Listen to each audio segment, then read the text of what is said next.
Polycystic Ovary Syndrome, or PCOS. You've probably heard the name, and if you're watching this, you know it affects millions of women, and you also know just how confusing it can all be.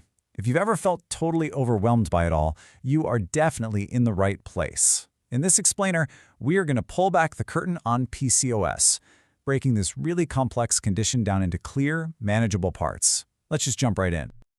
So here's our game plan. First up, we'll decode what PCOS actually is. Then, we'll get into the 4 different types. This is a big one. We'll explore the metabolic engine driving it all, and then lay out a holistic management plan.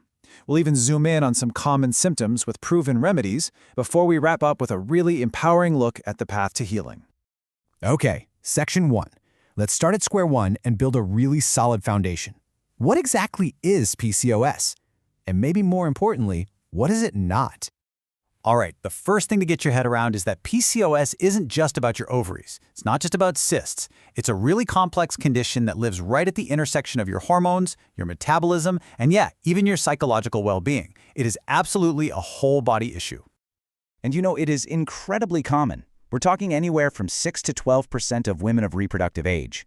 To put that into perspective, that's potentially more than 1 in 10 women you know. It's one of the most widespread endocrine disorders out there. So if you're dealing with it, you are far from alone. So how do doctors actually diagnose it? Well, it usually comes down to something called the Rotterdam criteria. And here's the kicker, the thing that surprises so many people. You only need to meet 2 of these 3 criteria. That's it. So that means you could have irregular periods and high androgens, but have totally clear ovaries on an ultrasound and still get a PCOS diagnosis.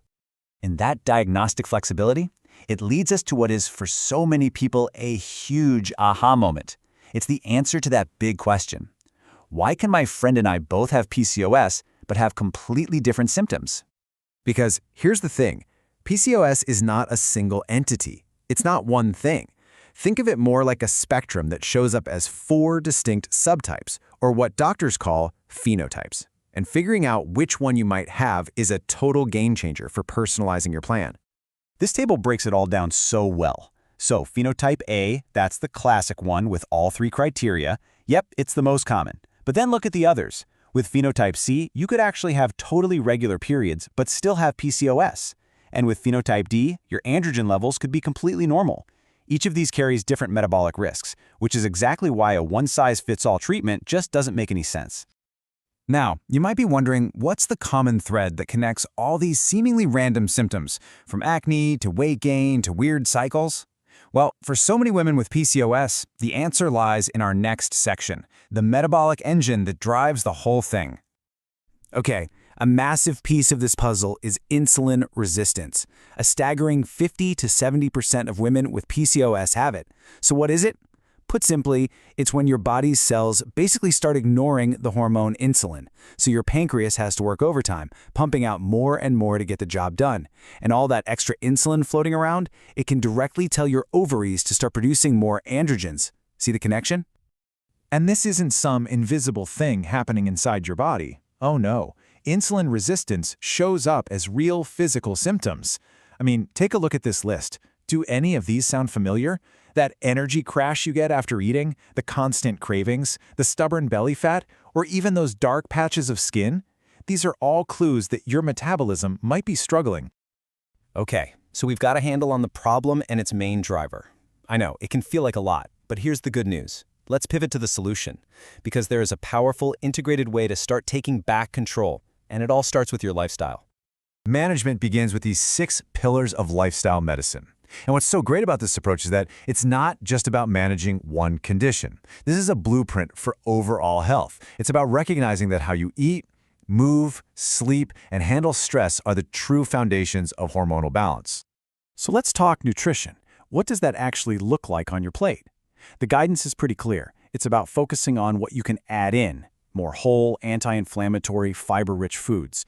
Think colorful berries, leafy greens, nuts, and spices like turmeric. And at the same time, the goal is to reduce the things that fuel that inflammation and insulin resistance, like refined sugars and those ultra-processed foods. Now let's get even more practical. Lifestyle changes are the foundation, for sure, but we can also use targeted natural remedies for specific symptoms. So let's take a look at one of the most common and, frankly, frustrating ones. We're going to zoom right in on irregular menstrual cycles. For so many women, just getting a predictable cycle back is a huge goal. And the good news is there is some excellent evidence-based guidance out there on how to support that process naturally. So based on actual clinical research, these are some of the top-tier natural remedies. You've got spearmint tea, which can help lower androgens. Cinnamon can help improve your insulin sensitivity. But the supplement that has the absolute strongest scientific evidence for restoring ovulation and regulating cycles is inositol. And you don't have to just take my word for it. Look at the data. This shows you just how effective it can be. A major review of 26 different clinical trials found that taking inositol gives you a 1.79 times higher chance of having regular menstrual cycles compared to a placebo. I mean, that is a huge, statistically backed improvement. Okay, last section. And it might be the most important one. We've talked about the science, the strategies, the supplements. But managing PCOS is just as much about your internal approach as it is about anything else. So let's talk mindset. I wanted to share this quote directly from the source material because it hits the nail on the head.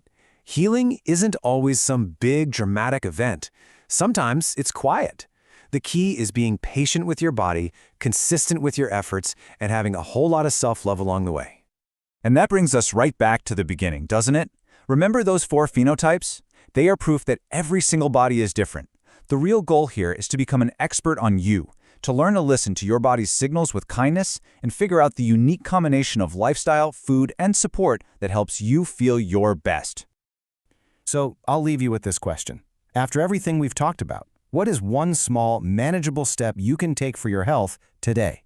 Maybe it's just going for a 10-minute walk after lunch. Maybe it's adding some cinnamon to your morning coffee. Whatever it is, that's where the path to healing begins. Thank you so much for joining me.